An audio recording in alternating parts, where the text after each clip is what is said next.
welcome everyone to another week of the Focus TV. We got Octavia Wire here, Raymond Lyons, Malik Miller, Wilson Tarpe Jr. We'll be joined by Cardell Dudley Jr. a little bit later. But Octavia, we're hurtling towards the end of the NFL season, which means NFC East. Some folks gearing up for playoffs. Some folks, that word's already out of their vocabulary. That said, the floor is yours.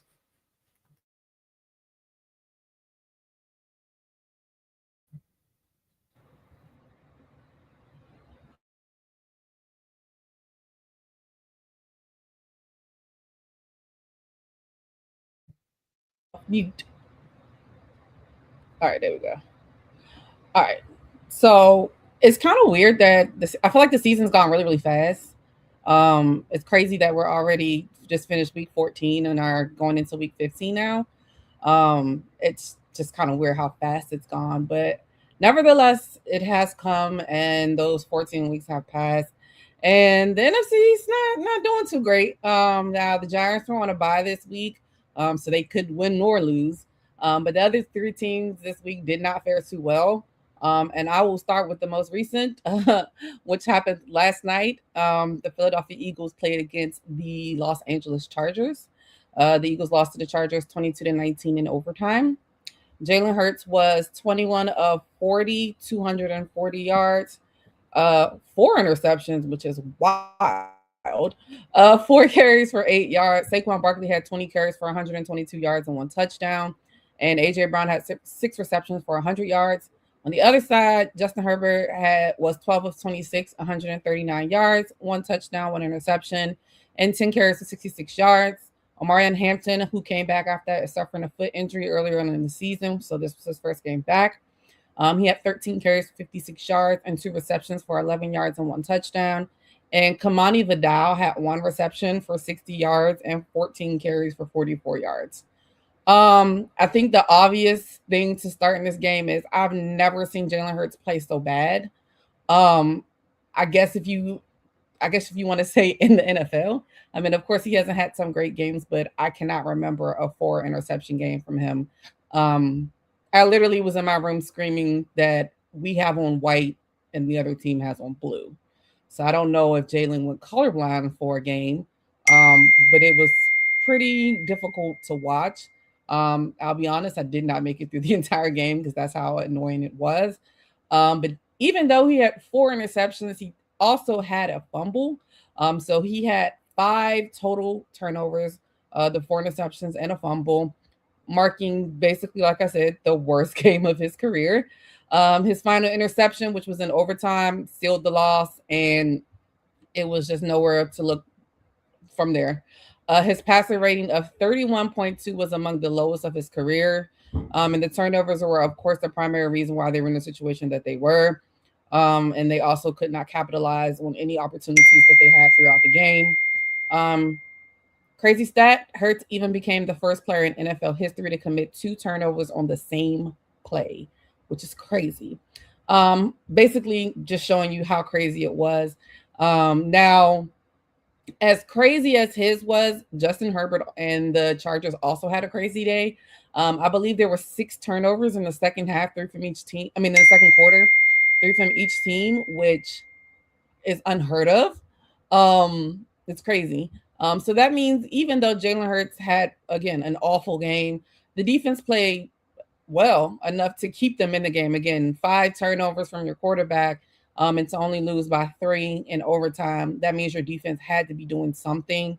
Their defensive front was outstanding. They sacked Justin Herbert 7 times, and they pressured him nearly on 7% of his dropbacks. The secondary also played well. I found myself not hating Adoree Jackson as much. He's finally started to not be a thorn in our side. Is he perfect? No player is, but he has come a long way since game 1 of the season. He's playing a lot better, as well as, of course, Cooper DeJean. They both made key plays, including an interception, multiple pass breakups. They were playing really, really good. But again, despite as well as the defense was playing, Justin Herbert, this was his, he played this game after getting surgery on his left wrist, which is his whatever his non-throwing hand is, a week prior. And a lot of questions that arose was he going to rush? Was he going to run? Knowing that he was going to be trying to protect that hand. There were multiple times you could see him get knocked down. He was trying to keep the hand upright to make sure it didn't hit the ground. So even with that, he still has 66 yards rushing, a couple of clutch ones. There was a time where it looked like we were going to sack him, and he just evaded everybody and ran for the first down. So he had a pretty good game. And then, of course, he had some clutch runs in overtime as well. And then also, this was probably one of the best games we got from Saquon Barkley this year. It's his second 100-yard rushing game of the season. He finished up with 122 yards on 20 carries, like I said, and an amazing 52-yard touchdown run on a fake tush push. So rare bright spot on that side. I mean, AJ Brown had the receptions, and I'm gonna keep saying it ever since his receptions have gone up. The wins have gone down. I don't know if they correlate to the same, but it's looking like it.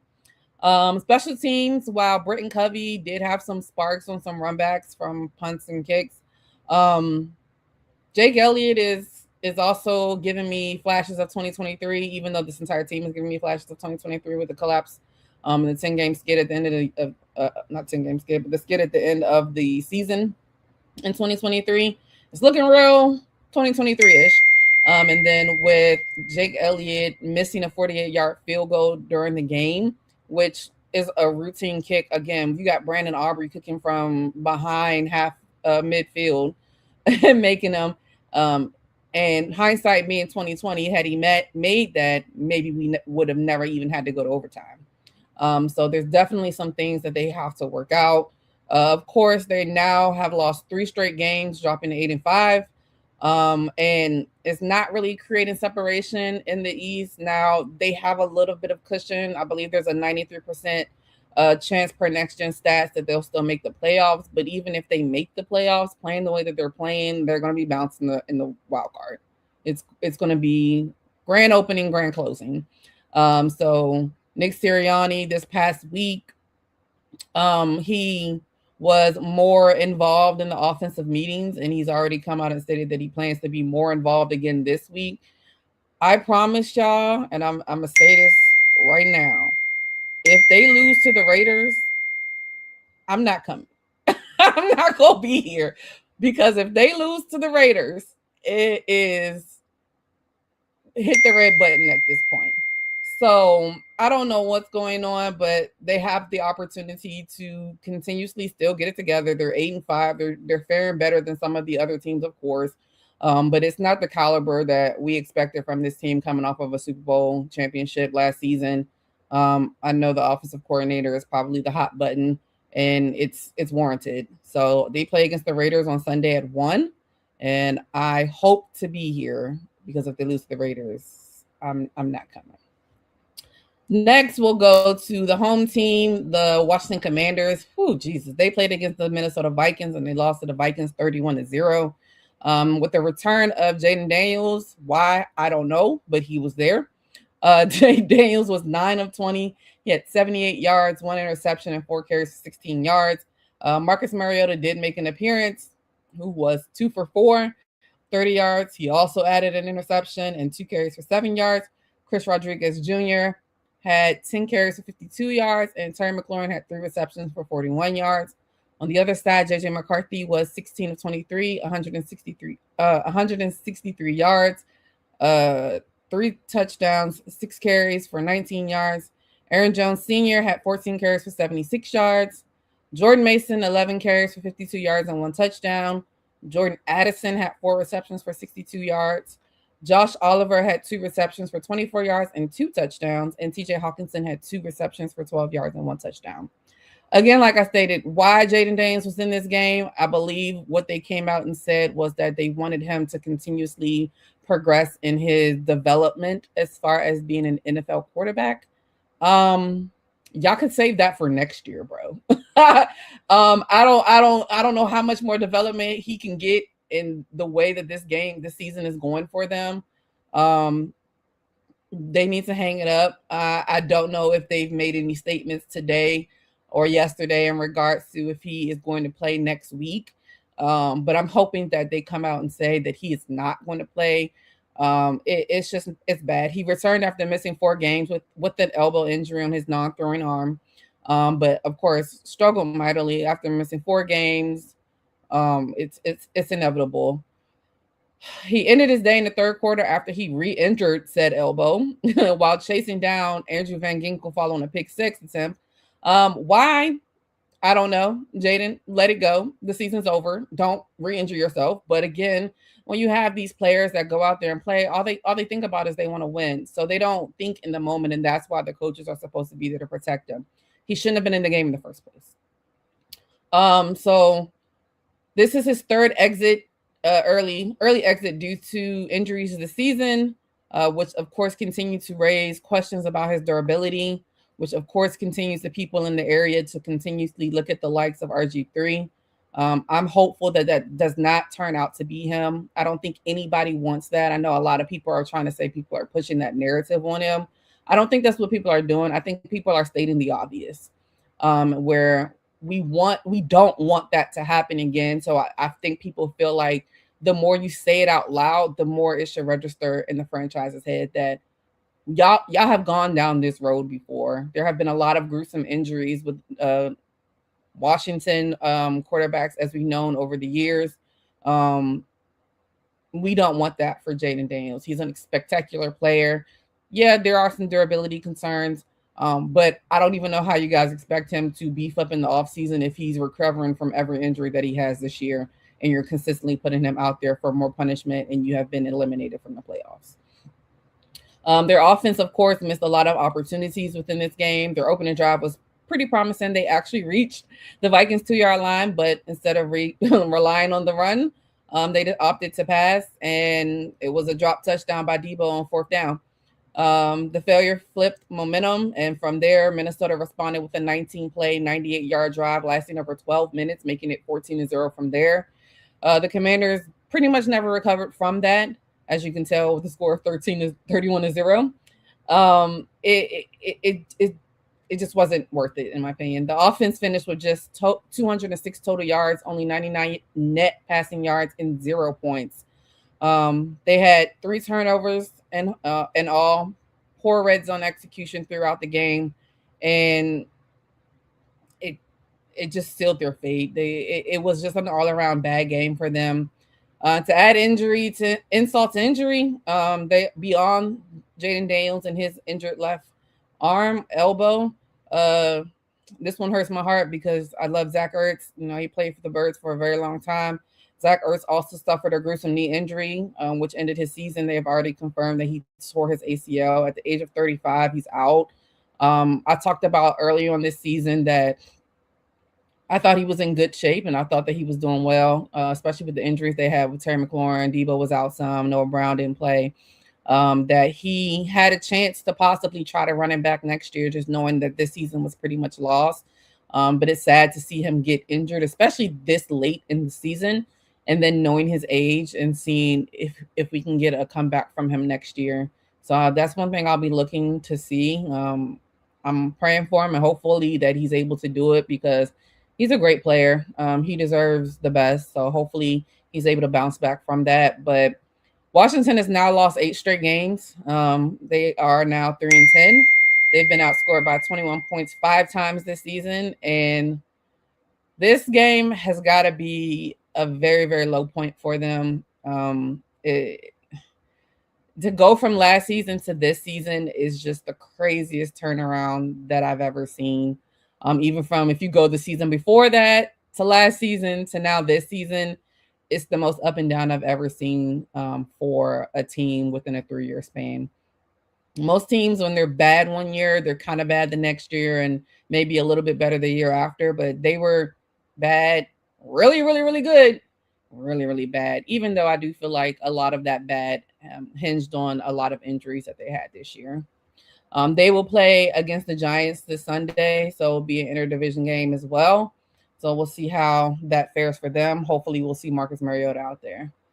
Last but not least, the Dallas Cowboys played on Thursday night against the Detroit Lions. They lost to the Lions 44-30. Dak Prescott was 31 47, 317 yards. Javonte Williams had 17 carries for 67 yards, 1 touchdown, and 2 receptions for 0 yards. CeeDee Lamb had 6 receptions, 121 yards, and Ryan Flournoy had 9 receptions for 115 yards and 1 touchdown. On the other side, Jared Goff was 25 of 34, 309 yards, 1 touchdown, 2 carries for -2 yards.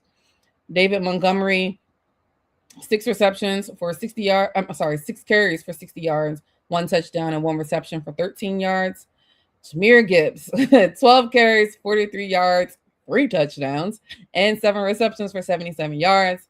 And then Jameson Williams had 7 receptions for 96 yards, and Isaac Tesla had 2 receptions for 20 yards and 1 touchdown. I think the obvious thing to talk about is the playoff hopes for the Dallas Cowboys have been all but diminished at this point. I don't think they're mathematically eliminated from it, but they are going to need a lot of help. Before this game, they really needed to win out in order to really have a good chance to make the playoffs. So this loss has definitely derailed that for them. Now, again, with the Philadelphia Eagles, they're not making it easy on themselves. They're giving them some hope, because at this point, the only thing that can really shake for the Cowboys is if they win the division. They do still have a game against the Commanders. I'm not sure. They might still have a game against the Giants. I'm not sure. And I know they have another game, and they split with the Philadelphia Eagles.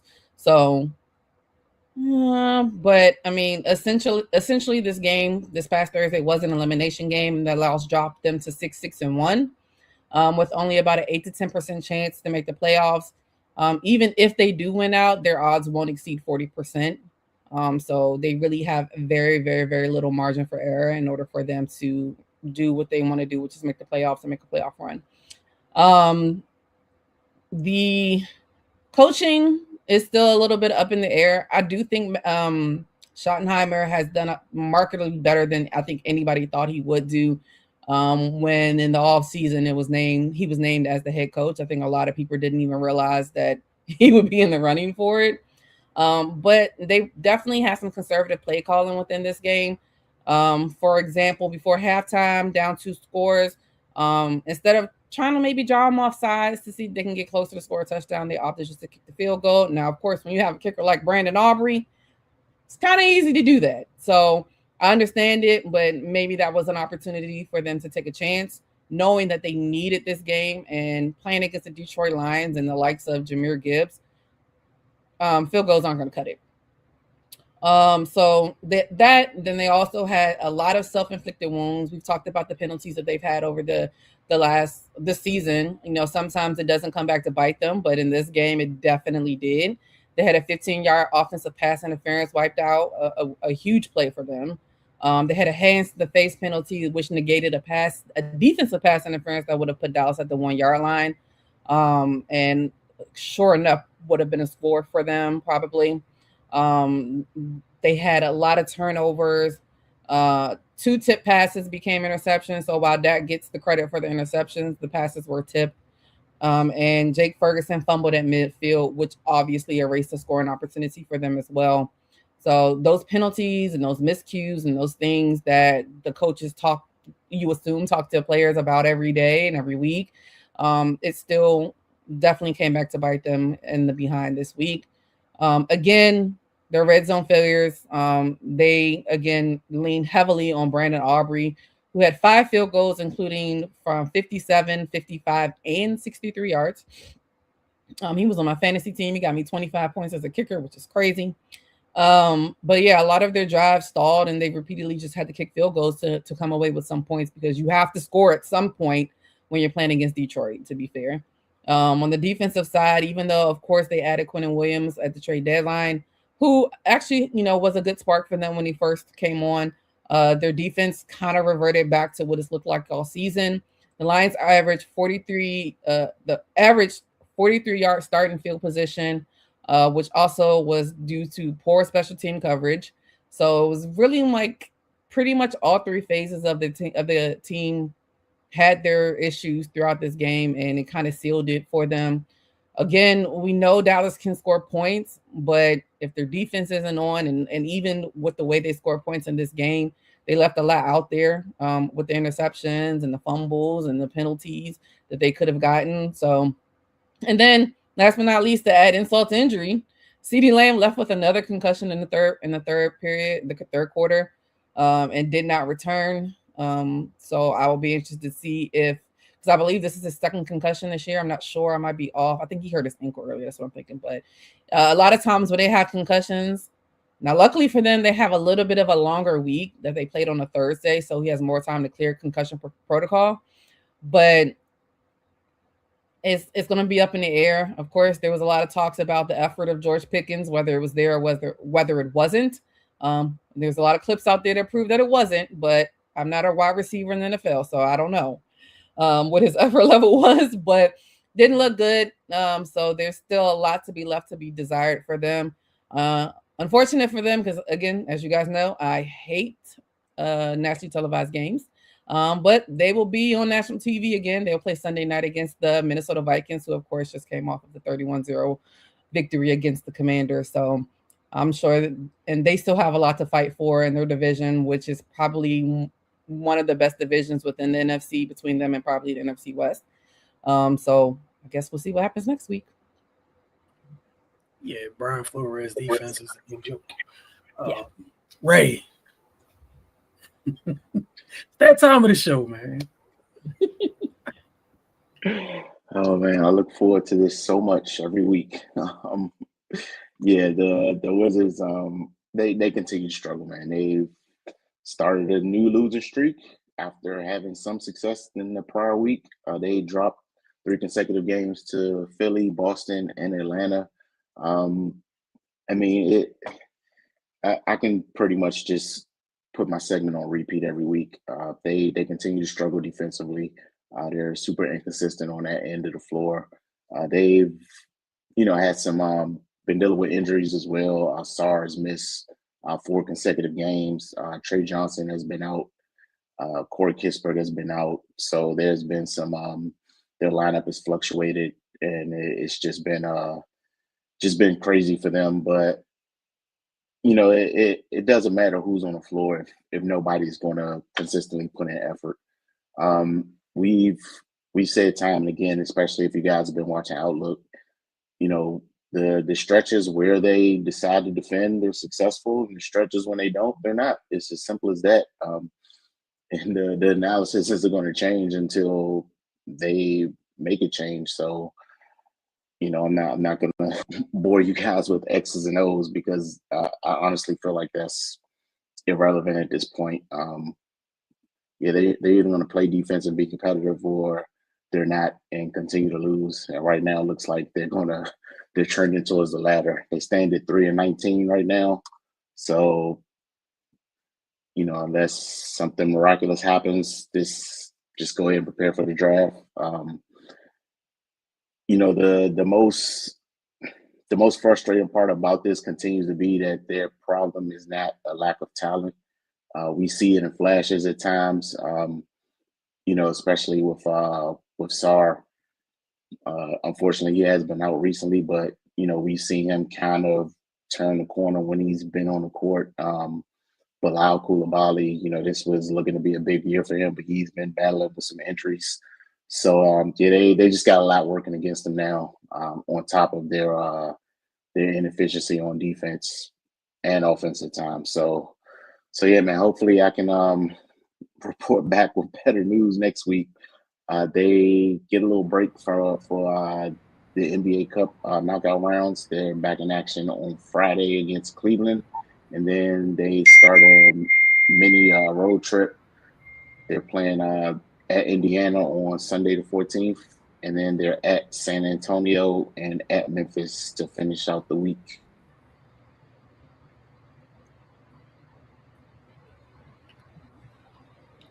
Yeah, I'm happy they have a break. We can start there. We needed one, for sure. I think it's the kindest way I can speak about what's happening with the Wizards. Is we definitely needed a little bit of break. I'm happy for the little 4 or 5 day before going back to. It's my turn to trek up to Cap One later this week. So, tag I'm it apparently. So, that's that. Real quick, I'm gonna keep you guys full screen for this because it was Ray, I know you saw this. I think Cardell put it in our group chat on Sunday. Maryland women's, right? Wild game. So I'm not going to deprive you guys of watching. I don't want to deprive myself or the folks watching.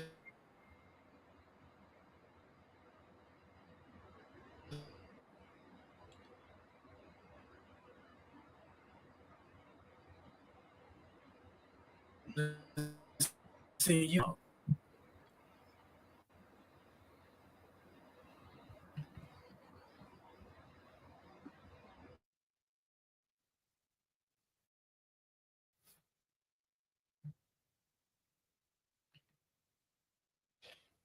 But yeah, they traveled up to Minnesota for their first conference game of the season. And it was a wild finish.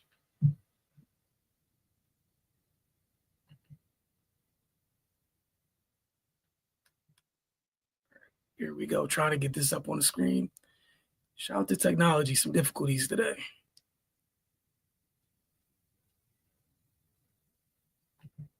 And there we go, I think, finally.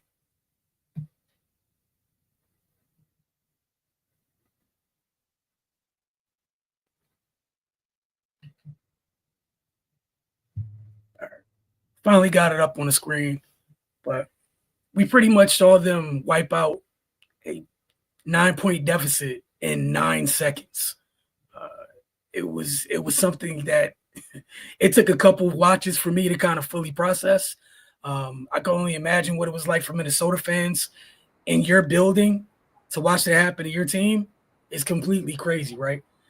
So again, let me try to go back on this video a little bit now that I think technology is on our side again. Hopefully I don't speak too soon. All right.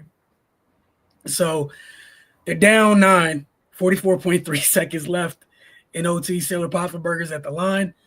She went to the line. She hits both. Then Maryland does what, is Coach Free's special. She's done this for years. They go to their press. The press leads to an errant pass. Kendall Walker flies into the screen, gets a layup, is fouled immediately. She goes to the line. She hits her free throws. On the ensuing possession, again, just another inbound pass from Minnesota. It was hell for them to inbound the ball, apparently, to get out of this game. After Kendall Walker stole the pass, you guys will see here in a little bit, Oluchi Akanawa essentially does the same thing. So credit the first 2 players at the top of the press. I think when Kendall got her steal, it was Rainey Wilson and Addie Mack. The second time, I think it was Kendall and Addie Mack, and it led to Oluchi stepping in front of a pass, getting a layup. You guys are about to see that right now. It was literally just bonkers. As a coach, I don't know what you would be thinking right here. Like you have established already that they're pressing now. This is the second time that you have now fouled them. All right. You were up 9. It hasn't been 15 seconds or anything like that. You've yet to inbound the ball successfully to get the ball down court. And in 2 inbound attempts, you're 0 for 2, and the opposing team has scored 6 points to cut into that deficit. Next time, after that, Oluchi hits the free throws. The Gophers call timeout to advance the ball. Rainey Wilson for the Terps, one of the talented freshmen, she does a great job defensive. She almost forces the steal. Then again, Minnesota has to inbound the ball. This time they inbounded successfully, but Maryland's ball pressure leads to some miscommunication and an errant pass. Next thing you know, that's 3 possessions. You had the ball up 9. You went 0 for 3 on those possessions. Maryland's right back in it. Here's a possession that Rainey Wilson almost comes up with a steal. But again, their ball pressure, I know you guys have been hearing me talk about how they've been leading with their defense over and over again almost every week when I come on here. Apparently, who knew there's themes to that type of thing? Like if you do it enough, maybe it becomes who you are. Just look how disoriented Minnesota was here. They're 2 passes away from a bucket quells this. Like, you're okay. You get out of here. Instead, errant pass. Maryland ball, they call their final timeout. Sailor Poffenberger does an exceptional job here dealing with someone who was trying to front her. She leveraged the defender all the way out to 3-point line, made it an easy entry pass, catches and finishes, and then their defense holds up not once but twice because they almost get to steal Minnesota ball. See, Addie Mack, the hometown kid, sliding across the floor, had to feel good to get a win at home. But Minnesota, you were up 9 in double OT in your building, and you fell to Maryland 100-99. Mind you, they had Minnesota. You were at home again, second quarter. You come out in the second quarter, and you have a hell of a run in the second quarter. Mm-hmm. You go on a 17-0 run in the second quarter to win that period, 24-9. And then Maryland responds immediately in the third quarter. But again, you were the home team. You just needed a couple buckets to get out of that. But credit to Maryland, credit to Brenda, credit to that group. And again, I guess you guys can keep hearing me say this all year. It's kind of like opposite day for what we talk about on the association side, Ray, where, you know, we're kind of begging for defense. This is something where it looks like no matter what, it looks like they're good. This is going to come with Maryland, no matter who's on the court, what they're going through, what have you. But that was a hell of a finish. Just a hell of a finish. Don't know if you're Minnesota, how you – that's a tough way to lose the first conference game of the year. In your building, you're up on Maryland. It's not a team you have great success against over time. Things are looking great for you, and that happens. But, again, credit to Maryland for that. Sailor Poffenberger had a career-high 30 points in this game. She also grabbed rebounds, which pushed her past the 1,000 career point mark. Aluchi Akanawa also had 25 points and 8 rebounds. The Terps got 16 from Addie Mack and 15 from Yarden Garzon. Garzon, I didn't show it because it was hard to – because, of course, people are difficult. So we had someone who had a great 3-minute video on the last 44 seconds of the game. And then the overall game recap from the Big Ten. Bless their hearts. I know everybody's working. They're busy. They kind of left off a couple key possessions, which is why I didn't use that video. But at the end of regulation, Yarden Garzon came up huge. She had a deep 3 on the right wing. I'm sorry, at the end of the first overtime, Maryland was down 84-79 with 18.7 seconds to go in that period of free basketball. So, again, Minnesota, you're up 5. Things are cool. Addie Mack with like a delayed handoff with Garzon. Garzon shoots it from the parking lot. She knocks it down. Then, again, this is why the press bothering Minnesota like it did in the second overtime was just tough for me to process. Was they did this to you in the first overtime. They also did this to you periodically when they needed to during this game. Also, it's something Brenda has done throughout her tenure here in College Park. They press. They want to defend, rebound, and run. But hell of a one for them. They're at home Wednesday. I want to make sure I tell you guys the right team. I believe they are hosting Delaware State. Then later this week, Maryland will they just got one. They just had one more game this week, so it's Delaware State. But again, just that was a hell of a finish. Yeah, I don't know, but for Minnesota, they had a couple people fouled out. But Grace Grokowski, this had to hurt. You want to talk about somebody emptying the clip in a game and you still come up with a L? 31 points. This young lady hit 9 threes. She was 9 of 12 from deep, ended up fouling out in double overtime. Dang, that sucks. Yeah. Incredibly difficult way to start conference play, knowing what else can you ask for? You're at home, you go up big. It's a Maryland team with a good amount of youth on it, and yeah, I mean, we'll see. It's a long season, obviously. Conference play, just not even really getting going yet, honestly. But we're gonna move to take it or leave it. So if you guys are ready for that, let's head to that. I got some good stuff in Octavia. I apologize to you in advance. Not my fault. Oh man. If your team did it, we're talking about it. They didn't do it.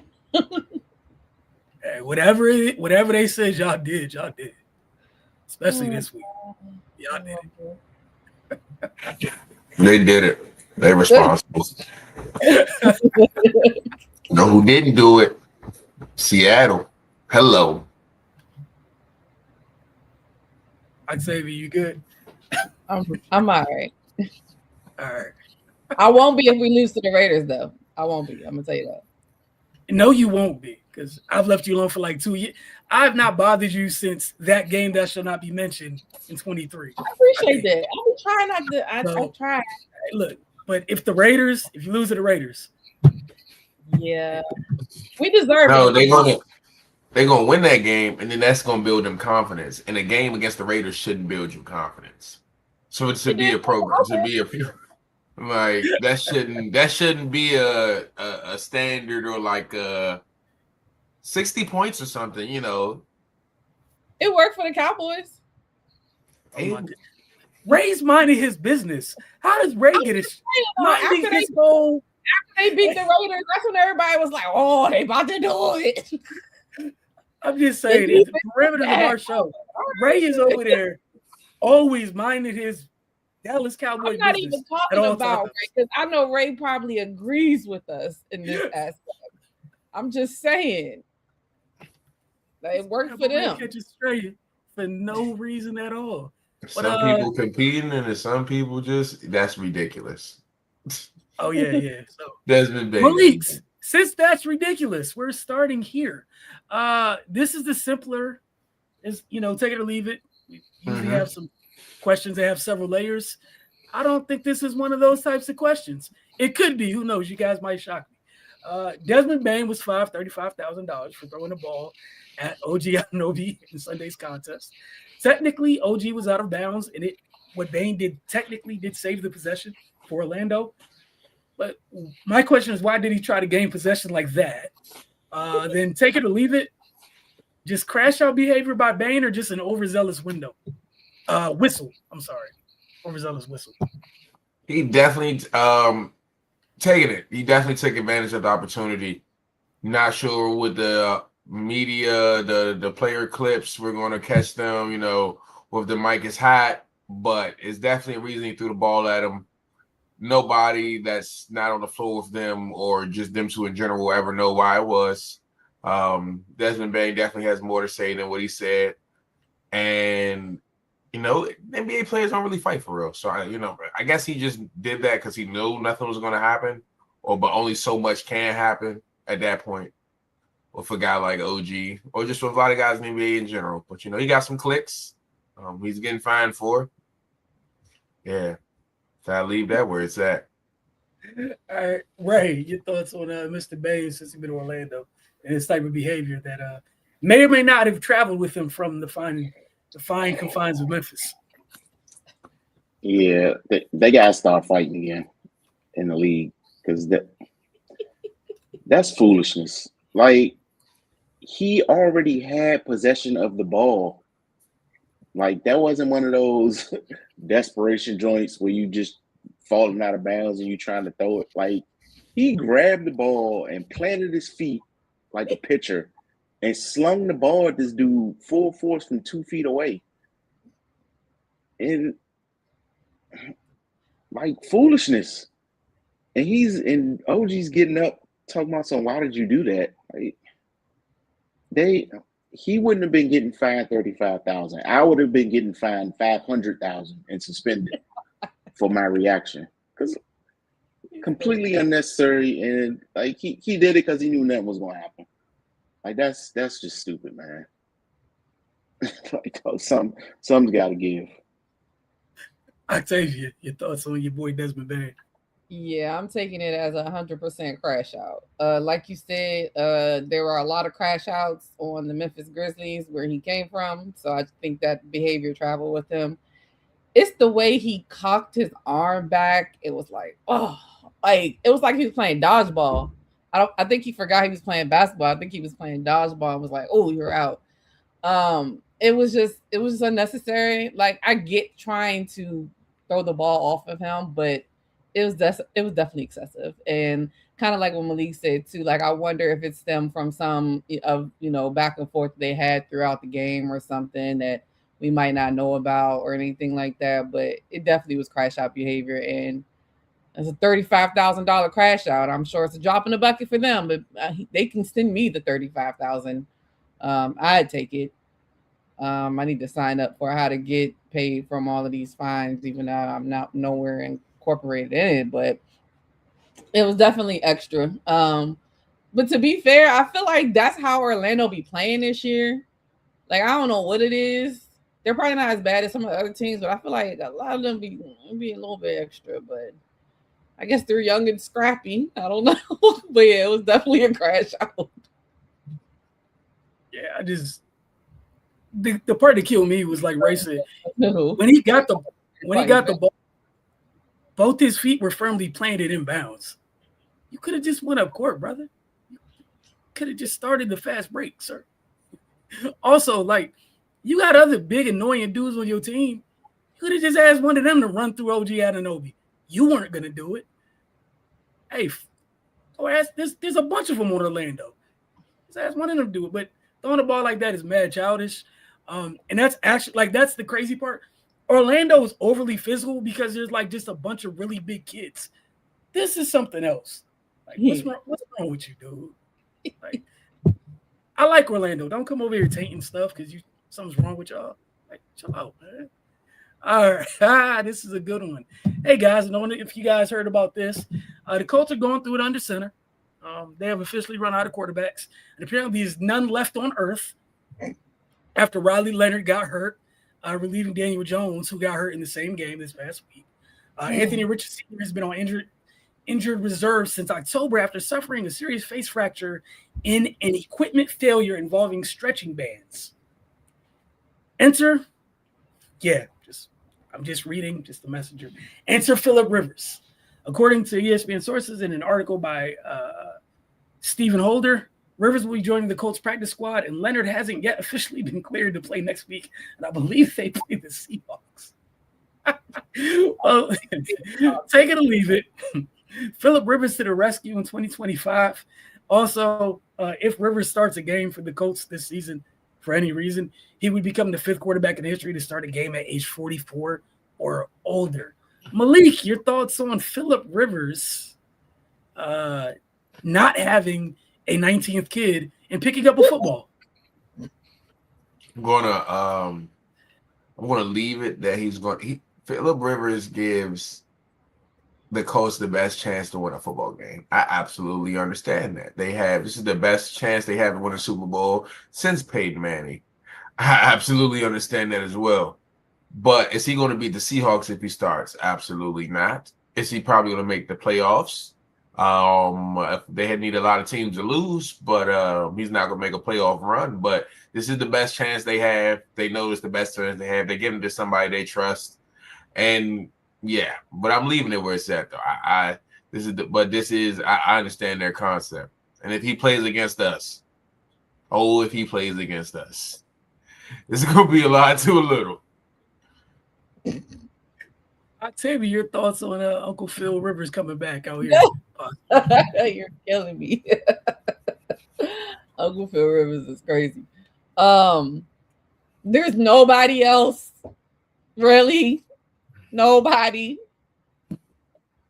They'd have been better off calling Andrew Luck and like, hey, bro, you want to just play like for a little bit of time? Like, there's nobody but 44-year-old Phillip Rivers. Like, and what's so funny is that this is like this. It's like deja vu for the Indianapolis Colts. It's like they've been doing this the last however many umpteenth years, ever since Andrew Luck retired early, and they have just been cycling through quarterbacks, trying to figure out what they can do, where they can do it. Anthony Richardson hitting himself in the eye with a resistant band is still crazy to me. And now you got the rookie who, bro, this could be your big chance. Now your knee hurt? Come on, man. Like, what is going on down there? And I always forget if it's Shane Steichen or Jonathan Gannon, one of them out there. Like, I know y'all are kicking yourselves for, I don't know if it was last year or the year before, when all they had to do was like win one game or something against like a terrible team to make it the playoffs or something like that. And then even now, because like they had such a great start, like I'll say for example, the Philadelphia Eagles, they're gonna collapse this year. But at least they won the Super Bowl last year. You know, at least they went to the bowl the year before. I mean, nothing good has happened in Indianapolis in a long time. And it's just sad to see that 44 like you couldn't find somebody who was 39. I don't know, bro. Like, you had to go all the way to 45 basically, because if he ain't 45 already this year, he turned 45 next year. We're at the end of the year. So I'm rounding up. He 45. Okay. That's wild. But good luck to him. Maybe like you said, his 15 kids have kept him in shape. So maybe he can run. We'll see. But like Malik said, if he play on Sunday against the Seahawks, he definitely gonna be running. And I hope he can run fast. I hope them knees ain't cracking. And if they play, like, geez, good luck to him. That's just bad. He's never ran far. I know. No matter how fast he can go. Like what are we? Never So ran there's not a quarterback on the practice squad they could pull up. Like, I know it's not going to be great, but at least he been here all year and he ain't 45. I think after this, I'm gonna do some research and I'm gonna call them and be like, bro, y'all could have tried this dude. It's somebody else out there besides Phillip Rivers. I get that he came in and helped them a couple of years ago. So the continuity in that aspect of it, but I can't. It's like the WWE. They just bring people back. It's like The Rock coming back. They just bringing Pete Johnson. They just bringing them back. Every 4 years, they just bring them back. New team, new flavor this time. Just bring them in. My God, they could have. Right. I would have called Ryan Fitzpatrick off of Prime, but like, come on, bro. You don't play for 75,000 teams anyway. What's one more? Your thoughts on Mr. Rivers being on the practice squad in this year of 2025, sir? Practice squad at 45 is wild. I'm gonna leave it, man. What do they think they're gonna get out of this? It had to be another option. That's all I'm gonna say. It had to be. This couldn't have been the thing where they was like, this is what's gonna salvage our season. And if you are at that point, then God help you. Yeah, I'm gonna leave all of that alone. That we were talking about the coach GM like a couple weeks ago. He just out here GMing for his life right now. This is what you do when you're GMing to keep your job, dude. Because there's no rational, there's no collection of thoughts that go, let me scan the NFL. Phillip Rivers, hey, Phil, what you doing? You still running our offense at your high school? You ready to come in and lead us down the stretch the rest of this season? This is like, that's what we're doing, huh? Shout out to you, Chris Ballard. Rapid fire. Like, I'm not even messing with that. Just shout out to the Colts, man. That had me dying last night when I saw it, and today when it apparently was real, made it worse. But again, Octavia, I apologize in advance before we got started, so you know what time it is. As you mentioned, one Nick Sirianni confirmed this week that he's become more involved in the Eagles offense. I'm the head coach, so my attention goes to places that I feel like it needs to go to. I like it that it needs to go. This week was with the offense, and I'll continue to go in there with those guys and grind it out through the weeds with them and continue to move forward with that. Sirianni was more vocal in meetings with the offense and was presenting material alongside coordinator Kevin Patullo last week, sources previously told ESPN. One source said he's been addressing the group for longer than usual at the top of the meetings before ceding to Patullo, who continues to run them. Take it or leave. So I guess I'm sorry. This is rapid fire. I had to take it or leave it because I was doing too much at the time. Y'all have any faith that this is going to jumpstart this Eagles team? Like, I tell you, we're going to go to you last because you already used the C word with your team already. So I know where you at with it already. But Malik, again, is this going to fix things for them or? Yeah, I hate the offensive coordinator. some things can be messed up, but they're completely broken. Saquon Barkley has been broken this year. Jalen Hurts has been broken this year. For 90% of the season, we've been talking about A.J. Brown being broken this year. Some linemen are gone, yes, but all the guys that 365 days ago we were calling superhuman or Superman in one way or another were amazing, and now they're all broken. Saquon Barkley averaging around roughly 4 yards a carry. I think he scored his 5th touchdown last night, 5th or 6th. Just the play calling it starts with the play calling. First and goal last night. They're in shotgun formation. First in 1.5 yard line. It was just right after the catch on the sideline. Going right down to the line of scrimmage. They're in shotgun formation. Whether the tush push works 100% like it did last year and is roughly moved to 65% this year, that's a first down play. Win, lose, draw, that's a play that moves the ball. And that's just one of the plays. And, you don't have to get paid millions of dollars to see the differences between the play calling and just how they're setting up things to be successful. First, they can come out first possession, first play in the possession. Saquon Barkley is getting a tackle for loss by Derwin James because they're blitzing on the first down, condensed formation. So it's just a play call, and the play call is like a boxing match. They're not getting the right swings, the right punches, and the right combination together, which is why the offense is looking bottled. And like Octavia said earlier, A.J. Brown's numbers are going up, but the same rate they are losing games. But there's a mixture, and there's a even batter that makes the recipe the recipe. And Sirianni sees that he has to step in and handle that, because if he doesn't, it's not going to go well. Ray, your thoughts on, I guess if they're your team this week, their division foes, what they got going on?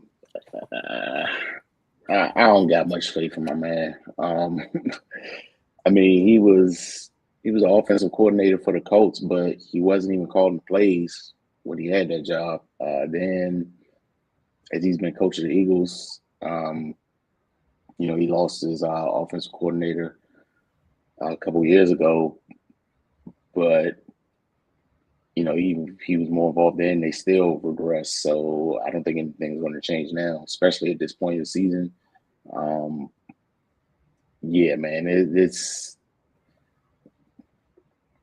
I don't know, man. They may have to look elsewhere, because it's especially after the game Jalen had this past week. We may be at the bottom of the bottom here, and I don't know what happened to Saquon, but yeah, it's looking rough, and I just don't think him assuming that responsibility is going to change things much. Octavia, did you have any words to add? I didn't want to share my little 2 cents till after you had a chance to speak. So yeah, like I've said this season, it just seems like this happens every other year. We lose offensive coordinators, whoever is replaced, and usually it's an internal replacement. When that was Brian Johnson, and now Kevin, whatever. I was about to call him Kevin O'Connell, but Kevin Pachulo, excuse me. It's the being more involved in the meetings thing. Like, to me, that ain't gonna do it. Like, you need to be more involved during the game. Like, I need you there during the game. Like we AI at this point. Practice? We talking about practice? No, I'm talking about during the game.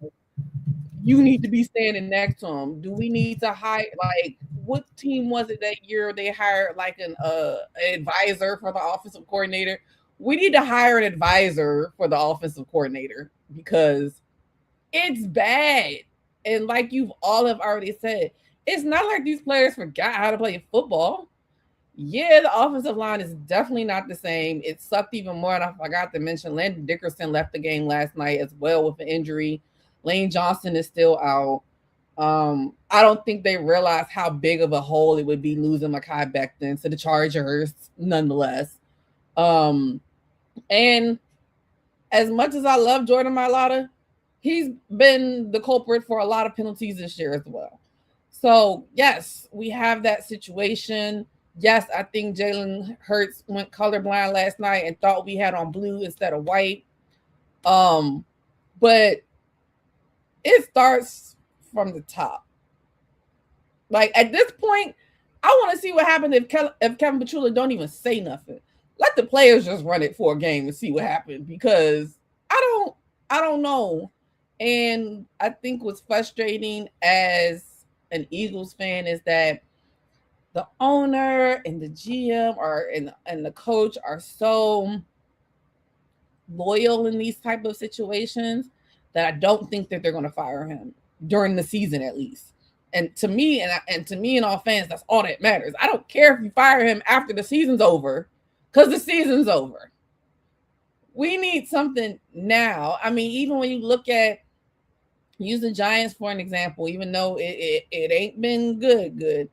But even when they fired somebody, it puts a spark in the team. Like, we need a spark somewhere.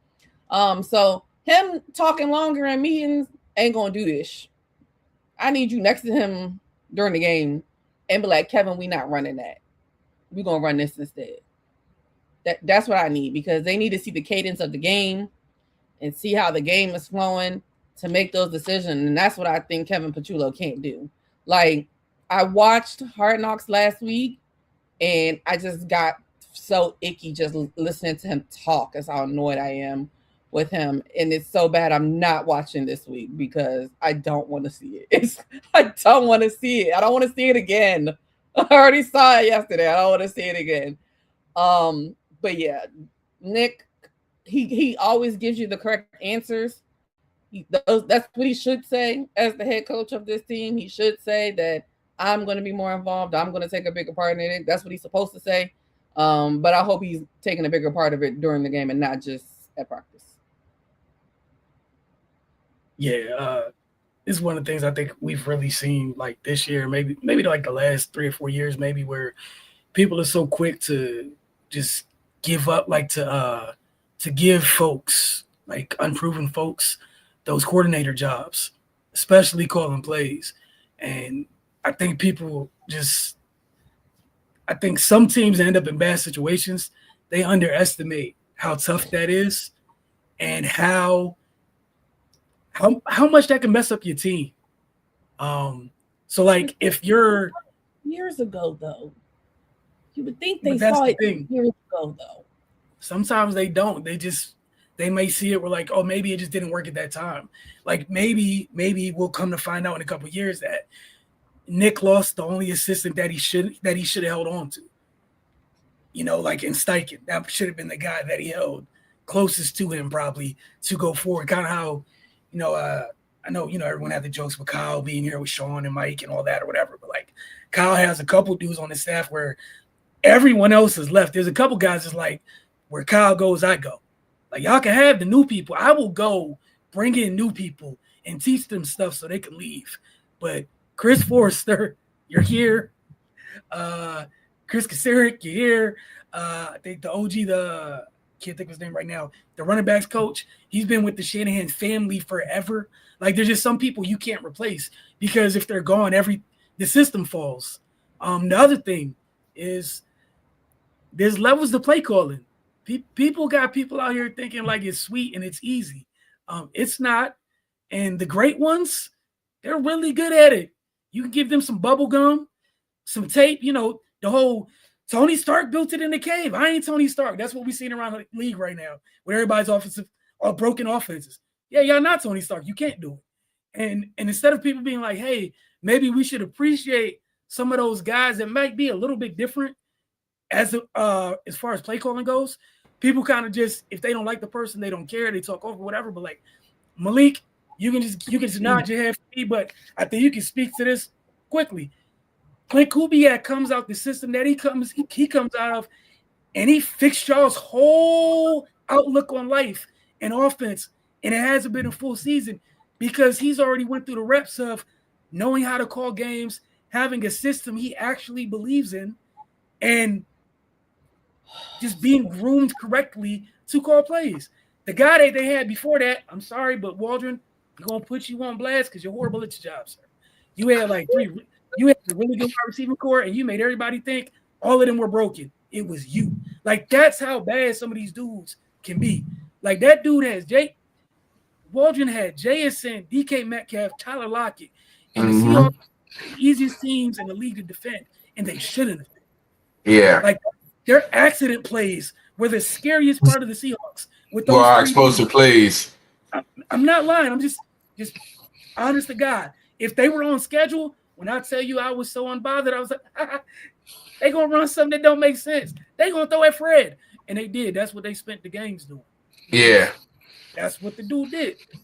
And instead, Kubiak coming in like, hey, I don't even care if the run really work. We gonna do it though. And the run works, and the run is productive. Like, and we throw the ball. We throw the ball at a high clip. When we throw the ball, we're at the bottom of the league for pass attempts per game, and we throw the ball at one of the highest clips per game. And we have a receiver that leads the league in catches. And we grabbed another receiver, and Rashid Shaheed, #1 guy on his team, in general of the league, #2 guy in the league. You know, for what he #1 and the tier of what he's good for. And a #2 receiver, honestly. He's at the back of the barn for our team at the receiver position. I wish you, but he's just calling plays at that much of a rate, at a successful rate that he's not even needed right now. So, yeah, this is definitely a flip from what we used to have. And that's the thing is people find out folks that can design plays can't call plays. I think I need people to fully grasp that. And I'm not shooting this shot at this person because usually I do it. I'm leaving alone today. Again, people fall in love with brilliant play designs, and sometimes people don't understand the why. Like, I think Mike McDonald actually had this to say, and I was with him. I was like, preach. And again, that's Seattle's coach. He was like, yeah, some people that see somebody else run a play and they run it, they have no idea why it worked, but we gonna run it. Why are you running it? You have no idea. And that's what people end up doing. People get an unproven play call and they're like, well, so-and-so did this. Man, you ain't so-and-so. And so-and-so, and you don't have so-and-so's weapons. How about you, this is what you do in the offseason. You go to your team, figure out what works, and you use them. But like literally, they broke the Eagles.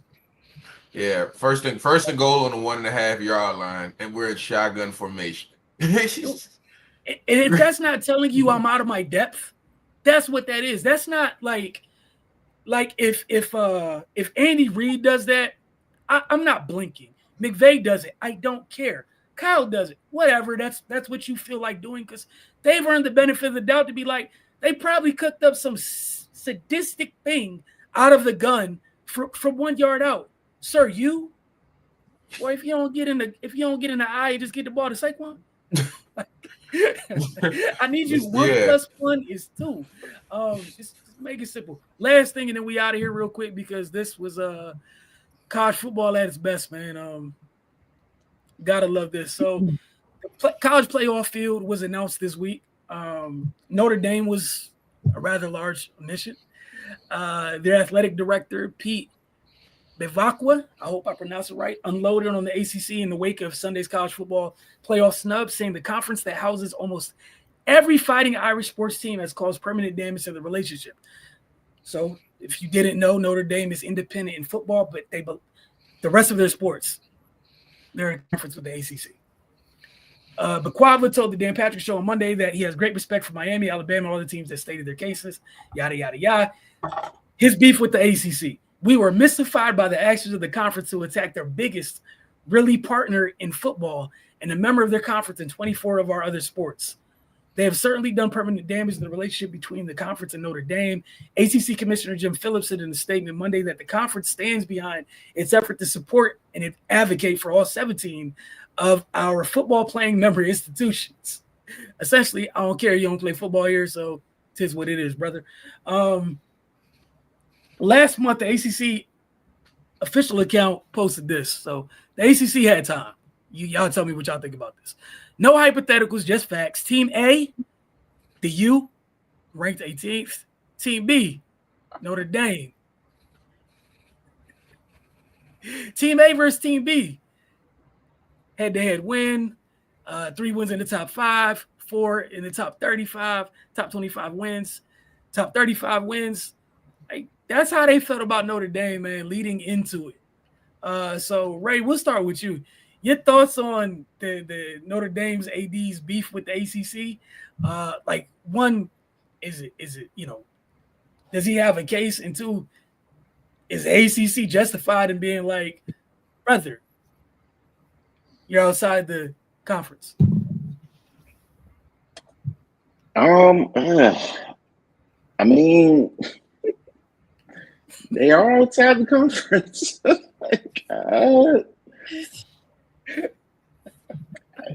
I don't know, man.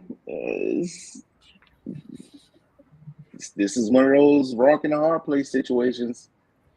Points were made on both sides, but if you didn't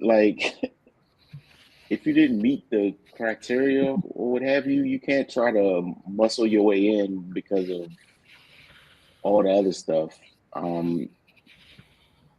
If you want them to wholeheartedly support you, then just put your football team in the ACC. That's pretty much all I got. But this is extremely childish, and I'm entertained. I was looking at it earlier. I was like, oh, why y'all have my attention? I tell you your thoughts. I mean, is the ACC not supposed to, in this season that we're in, we are in football season. So is the ACC not supposed to support the team that is in the ACC during football season? Why are you bringing up all of the other sports that have nothing to do with this? And please tell me, did you share your check with the ACC when you guys won last year? When you guys got there last year? I don't think so.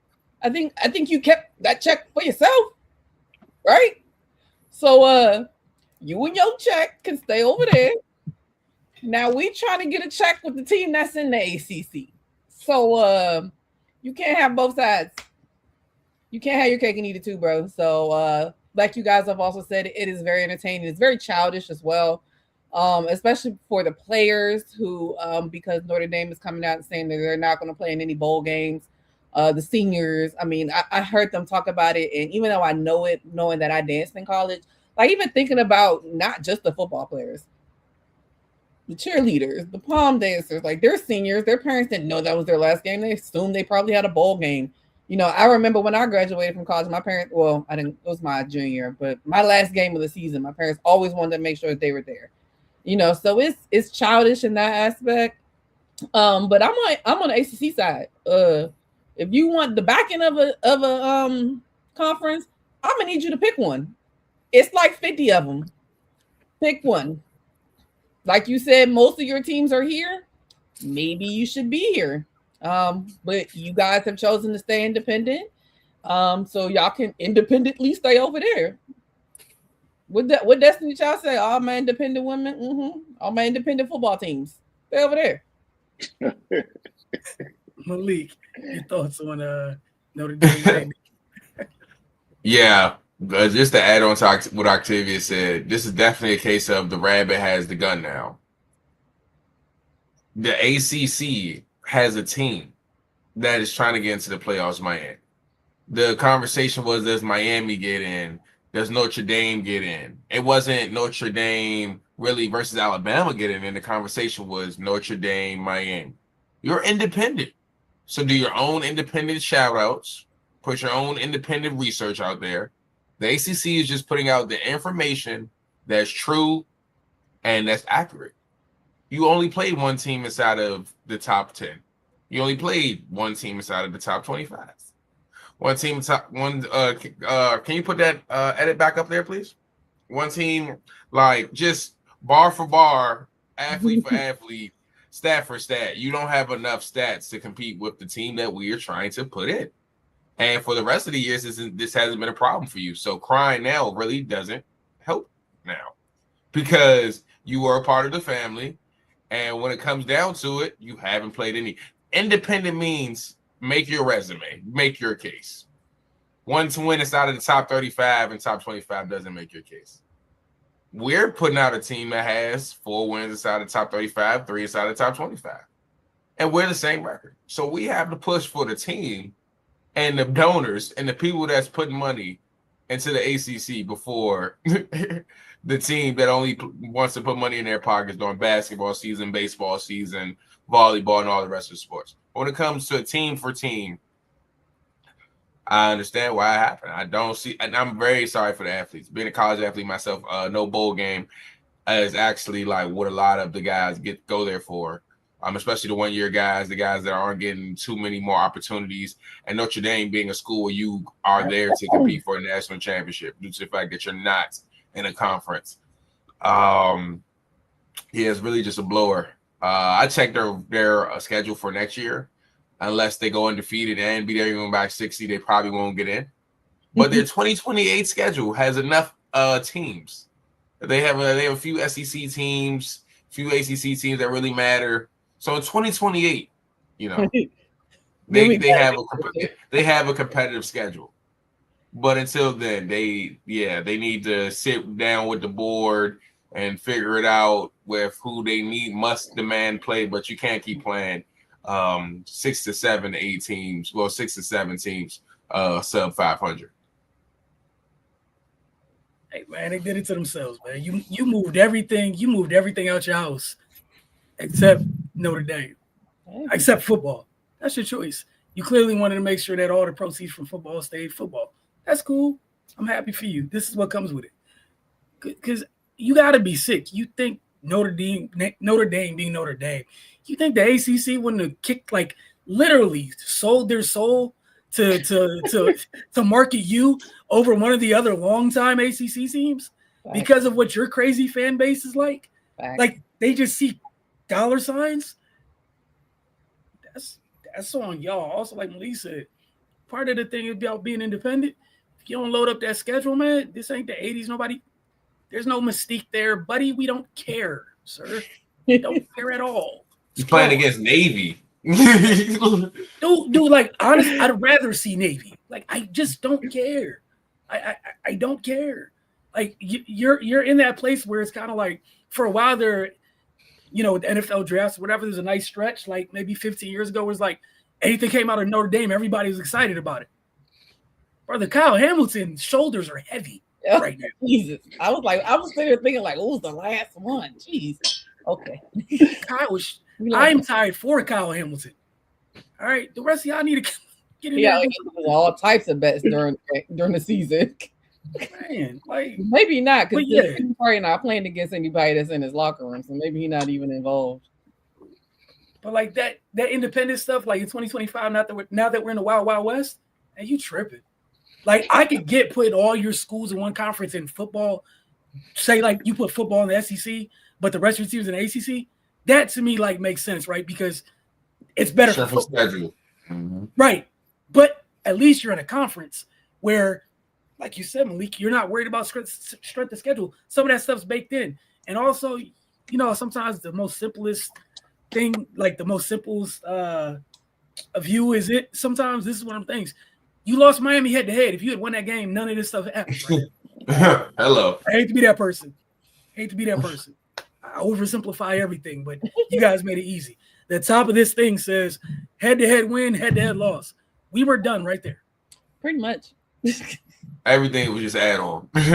Everything else was just cuts.